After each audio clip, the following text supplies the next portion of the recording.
What's up, friends? Today we're going to be continuing our Bible study of the Gospel of John, and we'll be looking at the death of Lazarus. So stay tuned.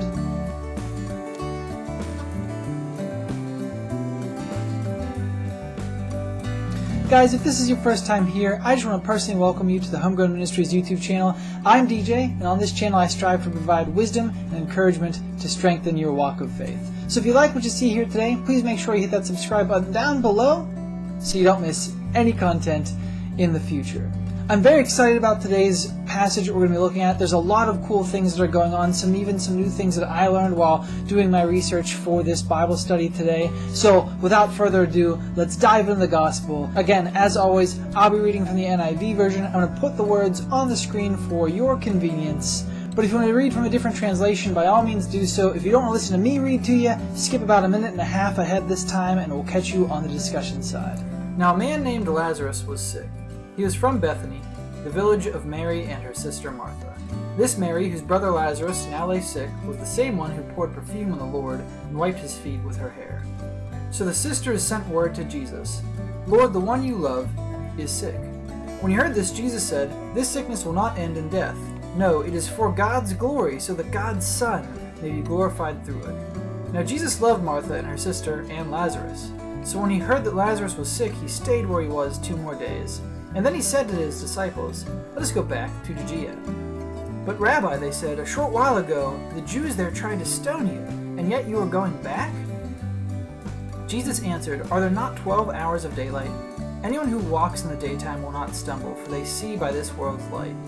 It is when a person walks at night that they stumble, for they have no light." After he had said this, he went on to tell them, "Our friend Lazarus has fallen asleep, but I'm going there to wake him up." His disciples replied, "Lord, if he sleeps, he will get better." Jesus had been speaking of his death, but his disciples thought he meant natural sleep. So then he told them plainly, "Lazarus is dead. And for your sake I am glad I was not there, so that you may believe, but let us go to him."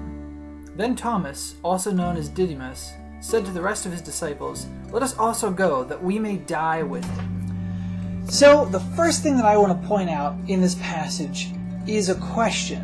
And the question is, was Jesus wrong when he said that this sickness would not lead to death? The answer is obviously no. What Jesus was getting at was that death would not be the final outcome of this particular sickness, and that he was going to use it to glorify God.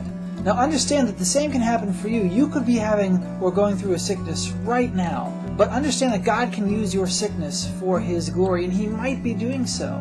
So please don't think, the worst thing you can do in a situation like this is think that God is punishing you or displeased with you and that's why you're sick, because that could be the farthest thing from the truth. Now the next thing I want to talk about that's really interesting is sometimes God answers our prayer or our requests with the word, "wait." You see, Mary and Martha sent someone to notify Jesus that their brother was dying. He wasn't dead, but he was dying. And so, what does Jesus do? Does Jesus rush off immediately to go save Lazarus? No. He waits 2 more days before he even starts his journey. He's doing that because he's going to use Lazarus' death for his glory. But to do so, to ensure that everybody knew 100% Lazarus was D-E-A-D, dead, he waited 2 whole days. So his answer to Mary and Martha's petition was wait. Now, Mary and Martha probably were freaking out over that decision. They might have even been upset over that decision. And we do that to God a lot when we pray for something that doesn't happen immediately. We get all upset about the fact that God hasn't answered us. But really, God may have answered you, but his answer may have just been wait. Now, when Jesus does finally decide to go, his disciples, caring fully for themselves, react by saying, "Don't you remember that the Judeans tried to kill you? We were just there, and they tried to stone you to death. Aren't you worried?" And again, I think they're saying this, and again, this is a DJism, it's not spoken in the Gospel. The Gospel doesn't say why they say this, but I think they're saying this because they're nervous. They don't want to face death or persecution themselves by going back to Judea. Now, Jesus uses this analogy about walking in the daylight because what he's saying is that his life is appointed, and the things that he's doing have appointed times, and that there is nothing to worry about so long as he is following the will of God, because his death is set There is an appointed time for that. And until that time is here and now and allowed by God, he will not be killed. He will not face death before his time, before God's timing. So that's important to note in this analogy, is that God is stating that to his disciples that they have nothing to worry about because his timing is perfect. Now then Jesus continues to speak about going to see Lazarus, and Lazarus is asleep and he's going to go wake him up. Now Jesus knows that Lazarus is dead, and he's using sleep to refer to the body because Jesus also knows that the spirit never dies. But he's saying that Lazarus' body has ceased to exist. However, his disciples, again worried for themselves, say, well, Lord, if he's sleeping, he'll get better. We don't have to go. Right? So then what does Jesus do? Jesus says very plainly, Lazarus is dead.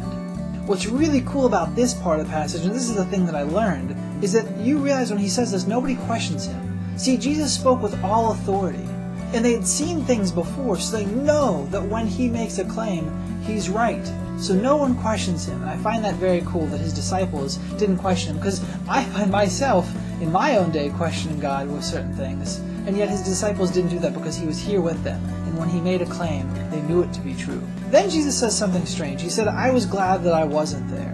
The question is, why is that? And it's because Jesus could have prevented Lazarus from dying just by being there.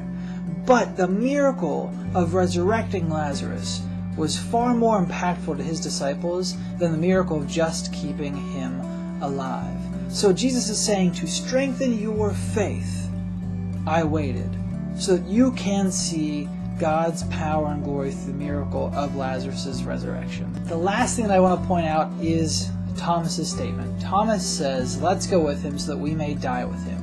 Now this may sound courageous on the surface, but there's something you should know about Thomas. Thomas is known as Doubting Thomas. When Jesus appears to the disciples after his death and resurrection, which we'll see way later on in this Bible study, you'll see Thomas isn't with them the first time because he's depressed, he's sad, his hopes and dreams are crushed, and so he's not with them. And then he says, I will believe it when I see it. So this is not a statement out of courage. This is a statement out of the complete opposite. He is being sarcastic, in my opinion, when he says this. Let us go so that we will die with him. He's saying we are going to die. We're not going to make it to Lazarus. We're all going to be dead. And so he is very discouraging in this particular situation. I find that very interesting because we as believers, sometimes we look at the call of God and we say to ourselves, well, if I do that, if I speak the truth, if I speak out against people who don't believe in God and try to bring them to the truth, I'm going to be criticized, I'm going to be ridiculed, people are going to think that I'm stupid or unintelligent or what have you, and so therefore, because of that discouragement, they choose not to talk to anyone. And that is the opposite of what we as Christians should be doing. See, the Bible says in 1 Corinthians 1:18 that the message of the cross is foolishness to those who are perishing. And they are going to tell you that you're unintelligent, and they are going to belittle you, and they're going to tell you things that you're not going to like to hear.